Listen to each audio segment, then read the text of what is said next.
Hi, this is Patrick Gentempo, and I'm very excited to have what I think is a critical conversation relative to business skills, and business practices. And some years ago, I co-developed a project with our guest here today, Mr. Rick Sapio, who I'll introduce in a moment, because of what I learned from him in the way of business principles. I've been in business for many years.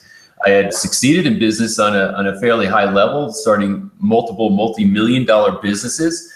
But I didn't understand what Rick knew about business. And once I did, it was transformative for me. So I'm asking you just to take a few moments right now, clear your mind, clear distractions away, and listen, because I believe this conversation will be transformative for you, because there is an urgent problem. So we created this because I have these conversations pretty much on a weekly basis where they're struggling, and I'm recognizing pretty quickly that there's things that they just need to understand, or lenses they need to look through that would clarify all the problems that they're having right now. So this is going to be, I believe, a pivotal conversation. I appreciate your time that you're taking right now to listen to this, and I'm committed to making this very valuable for you. So with that, I want to introduce Rick Sapio. I met Rick several years ago now, and we became accountability partners in a group that was formed. And week by week, while I was in that group, he would always be tossing in like little gems when people are having different problems that they're trying to solve relative to their entrepreneurial businesses. And after a while, I was like, my God, this stuff is like amazing. And I realized that he had this stuff organized in a way for his own businesses, and that he was using it on a daily basis very successfully in his businesses, and that it translated into his success. And then for everybody who was on the phone, we were getting a ton out of it. And that's when I went to Rick and said, this has to be rolled out, and the world has to know about this. So Rick is the CEO of Mutual Capital Alliance. Mutual Capital Alliance is a holding company, and he has, I believe, made north of 75 investments in varying companies in varying industries, and basically takes companies and applies these principles to them to grow them. And then when he grows them, he can either benefit from the cash flow that comes from these companies, or exit the companies, have a liquidation event, and make profits from that. And I'll maybe have him explain a little bit more detail about what he does, because he can do it better than I do. But ultimately, he studies businesses for a living, varying types of businesses. He interprets what's going on with them, where the opportunities are, and what kind of things can be applied to these businesses so that they can grow and they can succeed and become more profitable. And he's pretty legendary in many circles as far as what his business skills and acumen, and what I would refer to as his guruship, has become. He's really matured in this, and now is starting to teach it to the world. Rick, first of all, thanks for spending time to have this conversation. Hey, you're welcome, Pat. Thanks for having me. One thing I want to point out to add to what you said is simply this. If you're in business and you are not building a growing, profitable, sustainable, and saleable entity, and the key thing being sustainable, i.e. you don't have to drive it every moment, and saleable meaning when you're done, you could sell it for an enormous amount of money. If you're not doing that, then what are you doing? You might as well get a job, because all of the stresses and strains associated with owning a business, never mind the risk of failure, the risk of hurting yourself and not being able to go to work, and all those risks. If you're not building something that you could sell in 5 years or 10 years or 15 years or whenever it is, then what are you doing? Because most entrepreneurs simply try to sell it and walk away. The vast majority of us just walk away from our business. And it's sad. And that is one of the driving forces behind why you and I decided to actually do this.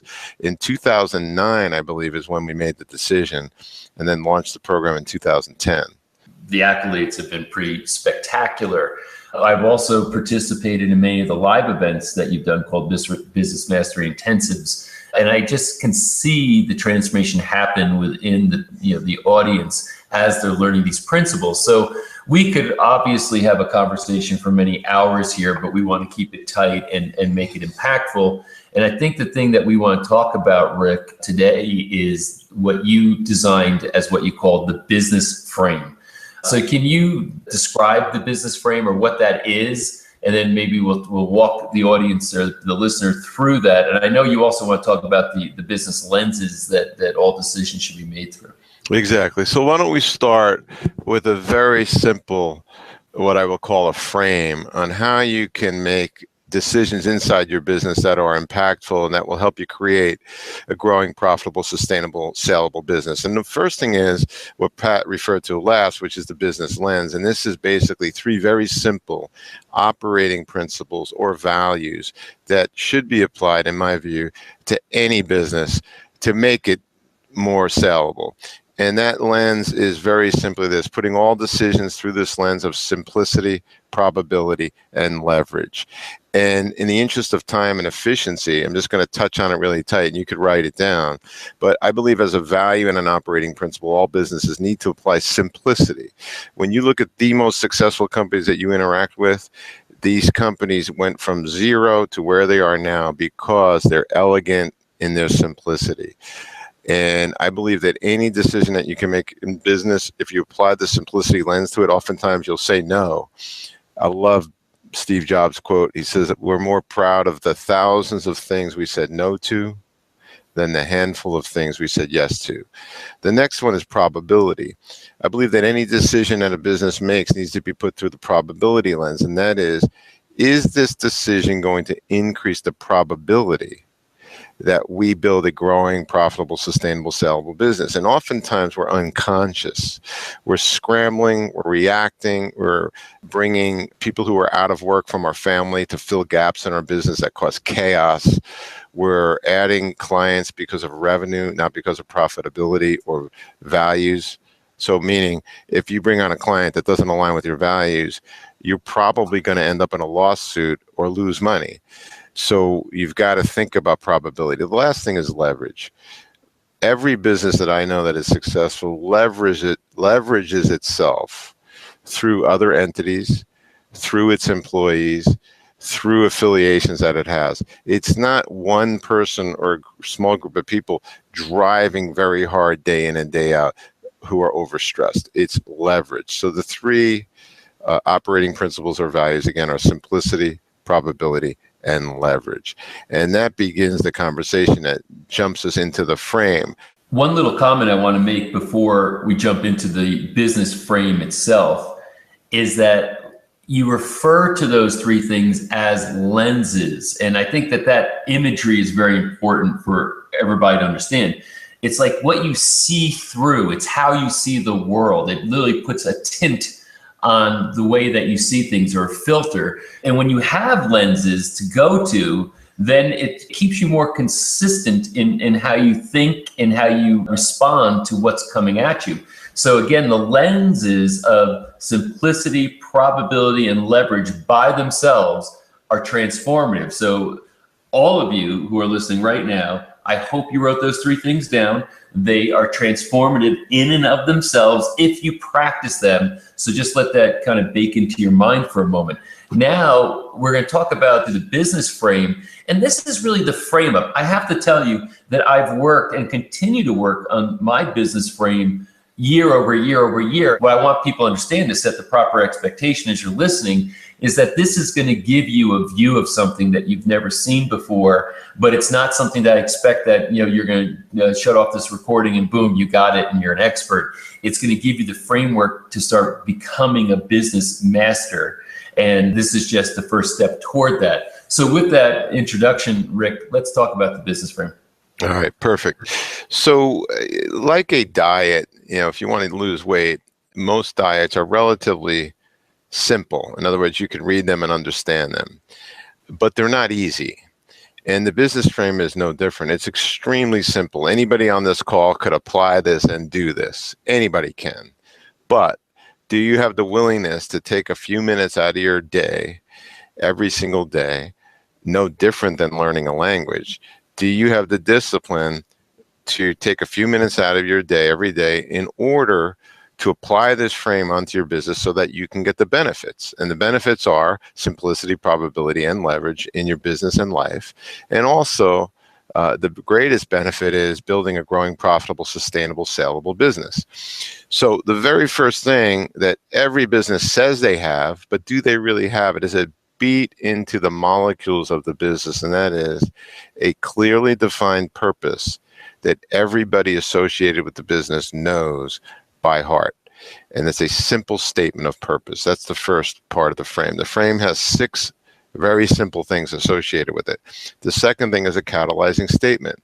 A catalyzing statement is different than a mission statement. It's what brings the statement of purpose alive. So, as an example of a great catalyzing statement, I love to use the example of the space program. When Kennedy became president, the purpose of the space program was to beat the Soviets in the space race. But he knew that wasn't going to catalyze action. That wasn't going to beat a path to the door, so to speak. So he knew that NASA needed to hire tens of thousands of engineers. So he came up with the famous catalyzing statement: "We will send the man to the moon and return him safely to Earth by the end of the decade of the 60s. Interestingly, thousands of companies have come up with a catalyzing statement, which is very simply this: a purpose statement converted to an emotional statement that aligned stakeholders resonate with and react to. So a kind of a fun example is Domino's Pizza, which went from 1 store to more than 10,000 by saying simply this: 30 minutes or less, or it's free. Now, the reason I use those 2 examples is any business on earth can create a catalyzing statement. So what Patrick and I are trying to get you to do is understand these very simple things, but actually have you do them, not listen to this like you'll listen to other tapes and it goes in one ear and out the other, but actually do them so you can get the reward. So the first part of the frame is to create a purpose statement. The second is to create a catalyzing statement. The third step is to create a set of values from which all decisions are made. And we call this values-based decision making. Now, all businesses have values. Now, those values could either be given to you by the marketplace, like that company's horrible to do business with because they're difficult, and one of their values is being difficult, or values can be self-generated, where you create them and you talk about them and you put them alive in your organization. Like responsiveness is a value, where all of your employees are trained on responsiveness and it becomes part of the culture of the business. It's advertised, it's talked about, and decisions are made from the value of responsiveness. So if someone wants to order a new software package, you might say, will this make us more responsive to our customers, as an example? So values-based decision-making has 2 very distinct parts. Number 1 is coming up with a set of values that are clear and distinct and everybody knows. And number 2, embedding them in your culture and making decisions from them. The fourth part of the business frame is what we call real business strategy. And this is a module in the program. In fact, all of what we're talking about is a separate module in the program, and the program has 48 modules. If you think you're going to get business in 30 minutes, you're not. If you think you're going to get it in 1 year, you're not.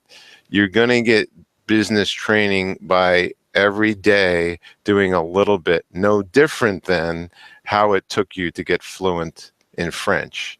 If you are fluent in French, or any language for that matter, you know it takes enormous work day in and day out. And the language of business is no different. Speaking about real business strategy, what you need to clearly define in your business is, what business are you in, very clearly. And what comes after that is, what business we're in is, we're in the business of selling X. And a lot of companies aren't clear with what they're selling. It changes every day. It changes depending on the environment. It changes depending on who the customer is in front of them. But the clearer you are on what business you're in, the better off you'll be at creating a growing, profitable, sustainable, sellable business.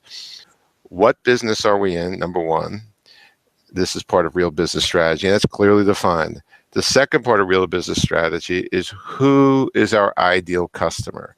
Not an avatar, but a person. Our ideal customer is Mary Smith. This person has 4 children. She interacts with our business every week. She refers more customers than anybody else. And that real person becomes your avatar. But most businesses are like, well, our avatar is between 47 and 63, and they live in this zip code. Well, that's not a real person. And then the last part of real business strategies. How do we deliver our product or service? And inside the how is how you market. It's how you're delivering it. Some people deliver their business online. Some people deliver it by phone calling once a week, where they deliver their service. So how are you delivering your service? And inside the how, you can also include how it's marketed. Real business strategy is what, who, and how. The fifth part of the frame is having crystal clear long-term objectives. If you don't know where you want your business to be in 20 years, then how do you know what you have to do today? And it doesn't mean that you'll own it in 20 years. It just means that the business's existence has a 20-year horizon. It's no different than raising children. I have a very clear image of what I want my kids to be like when they're 18. And my kids are very young right now. I have 4 children. But I want my kids to be independent. I want them to be entrepreneurial. I want them to tell the difference between right and wrong. I want them to be self-starters. That's very clear. So when my wife and I make decisions on what schools they go to and who they interact with and what we do in terms of activities, it's all aligned towards creating independent 18-year-old kids. And part of what's driving me so much is at the age of 53 and having had kids late, I've interviewed a lot of younger people for jobs in my company. And I don't see those attributes, sadly, in our culture. I am very committed to creating that inside my children. And it's no different in a company. A company is very similar to a child. When it's a startup and up till like 2 or 3 years old, it becomes a toddler. And people think, wow, I have a 3-year-old company. No, you have a toddler. And when the company's 7 or 8, it starts entering elementary school, and then it goes to high school.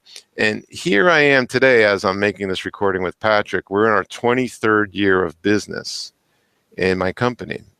And it's ironic. It's kind of like a company that just went through high school and college and is now entering grad school. It's very, very similar, the parallels. So long-term objectives that are crystal clear and objectified. So long-term objectives are things like this. In 20 years, I will have 5 offices. They will each be doing $2 million in revenue. I will have 6 partners that are associated with the offices. 1 will run each office, and the 6th one will be me. And that's one objective. And we will be in these 5 states. We will have this number of customers. We will do exactly this number of revenue. It allows you to have a view of the future so that when you make decisions today, which is the last part of the frame, those decisions will inform the future.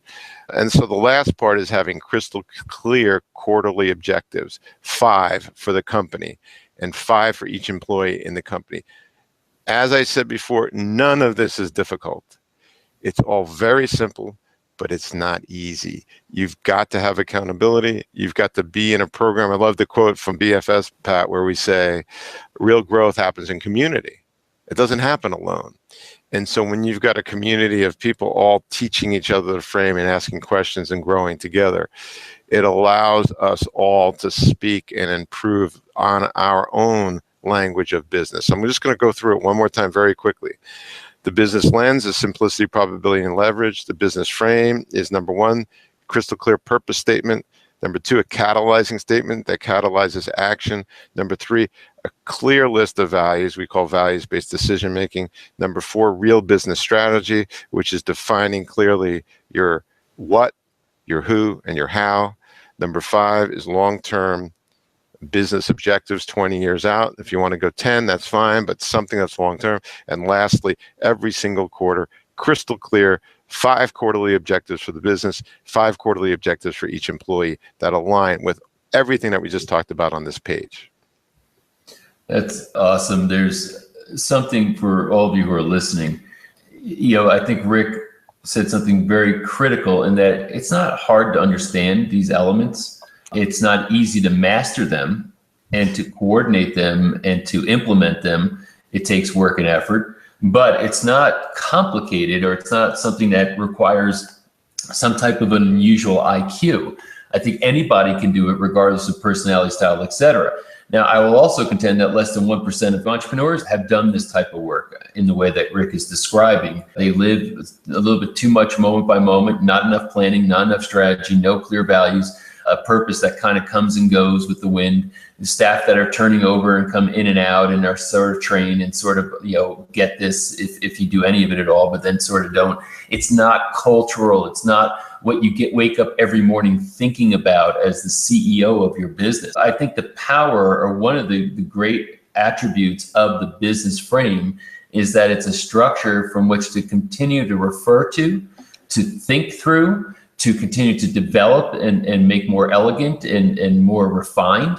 And that it's something that you will be a part, or should be a part of your business life and business experience for the rest of your career. Let me just do this real quick. Maybe you can describe a little bit more about what you do as a CEO of a holding company. What are your efforts directed toward, and how does this apply for you?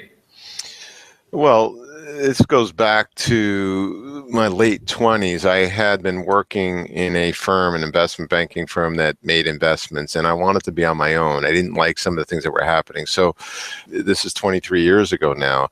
I decided, what do I want to start? And for me, I'm fascinated by business. I like investigating businesses. So what we put together was, we raised some capital, $15 million in 1994. And we started making investments. And what I quickly realized in making investments is we have to look at more than 100 businesses before we invest in one. And so in my career, I've looked at thousands of companies, and you start to see patterns emerge. So how this informs my day-to-day work life is the fact that I am able to take this business frame and look at companies that are in existence to determine, with a high degree of probability, which ones have the highest likelihood of being successful. And the ones that do have some element of this. Now, they may not have been formally trained on this, but it's baked into their molecules. There are two guys that I love to refer to named Steve and Steve, Steve Jobs and Steve Wozniak, who were college dropouts who created a little company called Apple. They had no business experience, but they had a lot of the elements that are in the business frame baked into the business. And as we all know, Apple became one of the most valuable companies on planet Earth. Ironically, as I said before, just like you have a toddler who becomes an elementary school child and then high school and college, Apple went through a lot of reiterations. In fact, almost went bankrupt after 20 years. But then it graduated. And now, as a 30-something-year-old business, it's incredibly valuable. So to answer your question, Patrick, I use all of the experiences that I've learned from observing companies to make decisions inside my holding company to help us decide where to direct our capital. Awesome. Now, in business finishing school, the first year, it's month-by-month modules on the 12 foundational principles of business, which I think, again, are completely profound. And they've given me my reference point, for when I think about my own businesses, when I'm starting a new venture. I'm always looking at those 12 foundational principles and beyond, but I at least have the context for those as a reference point to start putting them to work for me. So what I want to do is, each principle, we do like an hour-long module on. So what I'd like to do here is a lightning round. Basically, I want to at least review the 12 principles so people know what we're talking about. I'm going to kind of like just push you through it, Rick, and then give everybody just at least an overview, a headline overview of what these modules are. So what is principle number one? Principle number one is values-based decision-making. And what you'll learn from this module is the most important rule in business, in my view, and quite honestly, in your personal life as well, is getting clear on your values, what resonates with your molecules, and then only making decisions that are consistent with those values. Because I will assert that every single problem that I have ever had in my life was when I violated my values. Module number two, we call Life and Business Catalyzing Statement and Managing by Objectives. And I touched on that before, but it's creating a culture around managing the business by objectives and making sure all of it aligns with the catalyzing statement, which is derived from your purpose. When that alignment happens, that's when nirvana happens. And you've had those days, weeks, months, and years when you're fully aligned. This is about baking it into your business. If you're writing, I'd write down 3 letters, MBO, Management by Objectives. It is transformative. It gets everybody organized and moving in the same direction. What's principle number 3? Principle 3 is using rhythms to amplify time and success. And it's been said that successful businesses are comprised of good habits and unsuccessful businesses are comprised of bad or non-existent habits. And what we teach you is the heartbeat of business is a rhythm. And I will assert that every great business that you interact with has rhythms and habits baked into its culture. It's not a reaction machine, which most businesses are. You've got employees and business owners and business operators reacting, as opposed to following the heartbeat of business. That's another one that I've adopted that has kept me ultra organized on what things the business needs to do and when. So that's a huge one. Number 4 is the new profit paradigm. And I created this about 30 years ago. I put it on my wall. In fact, there was an article written about it in a business magazine where it's a very simple way to remind me of the business that we're in and that profit is incredibly important. But there's 4 forms of profit. So it's basically a formula that we created. The 4 forms of profit, which are represented by P4, is that a business has to be clear on its purpose. It has to be clear on its people strategy. Okay, it has to be clear on the planet. In other words, what community is it serving? So it's 4 Ps, but we go by people, purpose, planet, and lastly, profit. A business has to have profit every year in order to sustain itself. What's interesting, though, is in my view, you have to focus on all 4 Ps equally. You've got to have as much focus on profit as you do on people, and people are your employees, your vendors, the people you pay rent to, all of the people associated with your business, right? Your clients, clearly. You have to have an equal focus on the planet, i.e., what footprint are you leaving? How are you affecting the community? How are you giving back? And then, of course, purpose. In addition to that, there's another side of this formula. It's not really a mathematical formula, but it's displayed as a formula, is that revenue is one thing, but we believe and we push our customers in business finishing school to think about recurring revenue. If a business has recurring revenue for more than 80% of its revenue, I know that they're going to have a higher likelihood of being a growing, sustainable, saleable business. But most businesses eat what they kill every month, and they don't think that they can turn into a recurring revenue business. I've yet to encounter a business, not once, where they couldn't turn some service inside their business into recurring revenue.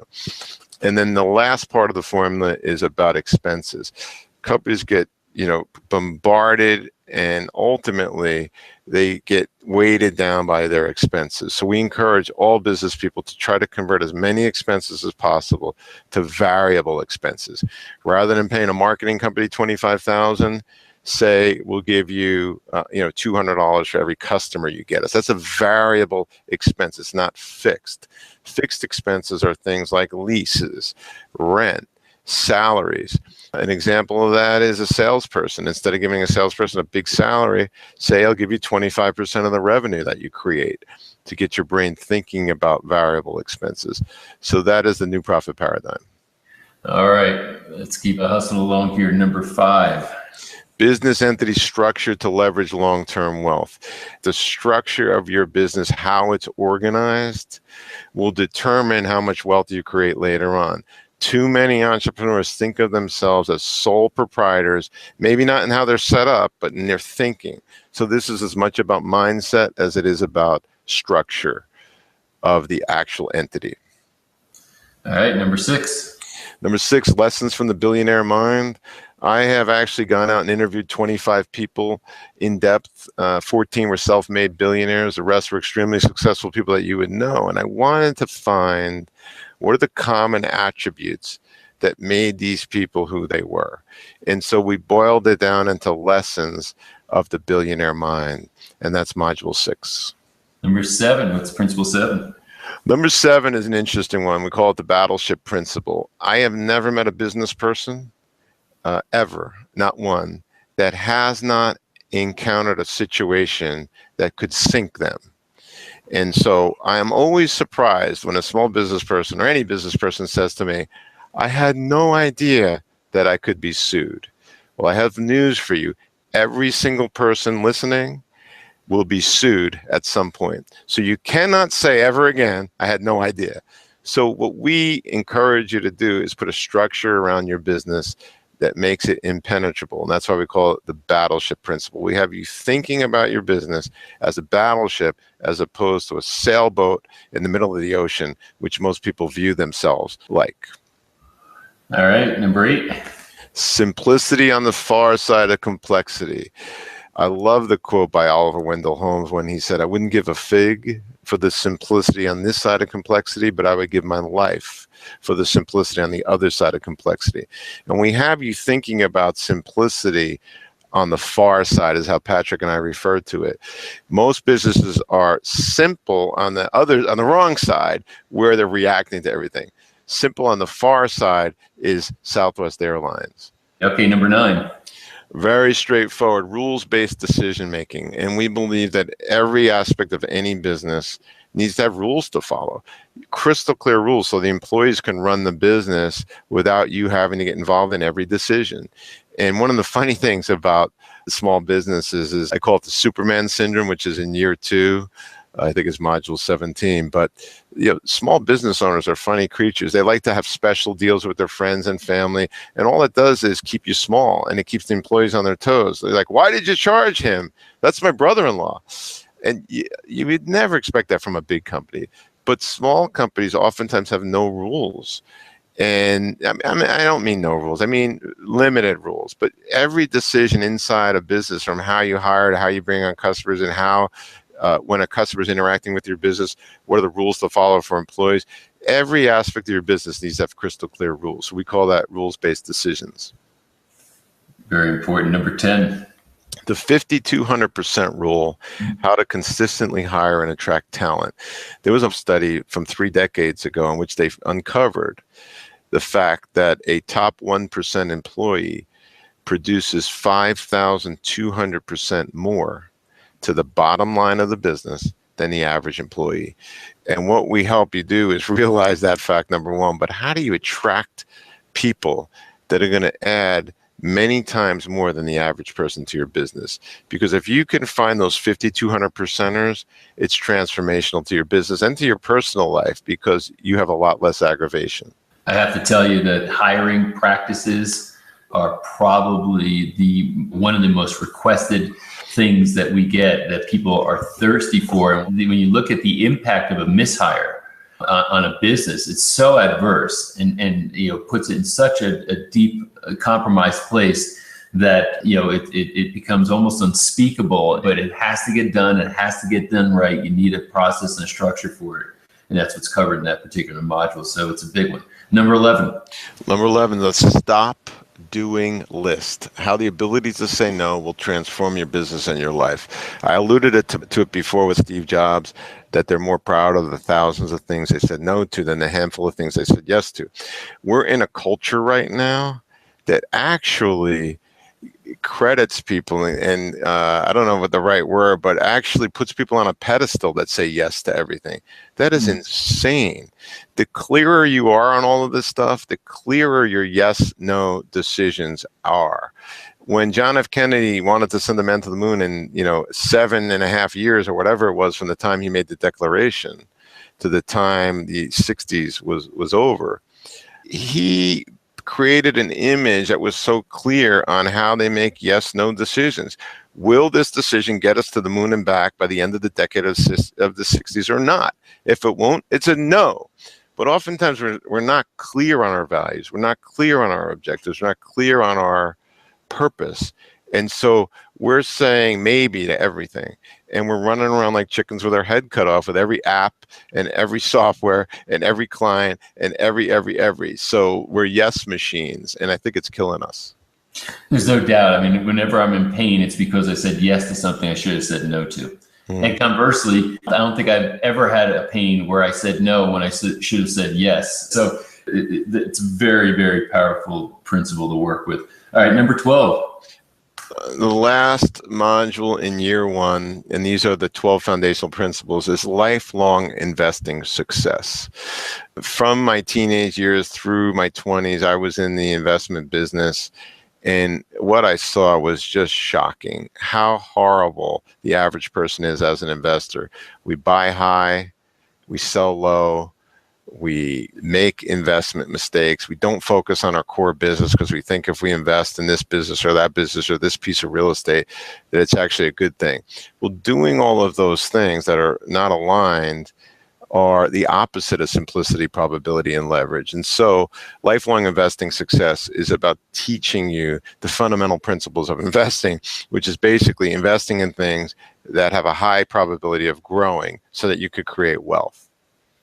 Awesome. So there it is in a nutshell, the 12 principles. You can see there's a lot here that need to have conscious consideration for anybody who owns a business. So this is I think, mandatory structure, and that you must do business training. If you're in business, you must do business training. Not to do so, I think, is asking for failure and stress and struggle. With that, Rick, I just want to kind of come in. You have a great offer for everybody. And this is just really your call to action. If you want to engage, and I recommend that you do engage in Business Finishing School, you can start for $10. Jump in, see what it's like. And if I remember correctly, Rick, your offer is not a 30-day, but a 60-day money-back guarantee. Is that correct? Yeah, it's 60-day money-back guarantee. And what we want you to do is join the community of learners. It's very simply that. You'll feed off each other. You'll get an accountability group if you option that particular option. But it's $10 for the very first month. You can quit at any time. There's so many ways to interact with the community, from live events to calls where I'm on every single month and have been for the last 6 years, to interacting with your peers, to having your employees join the program as well at a discounted rate, et cetera, et cetera, et cetera.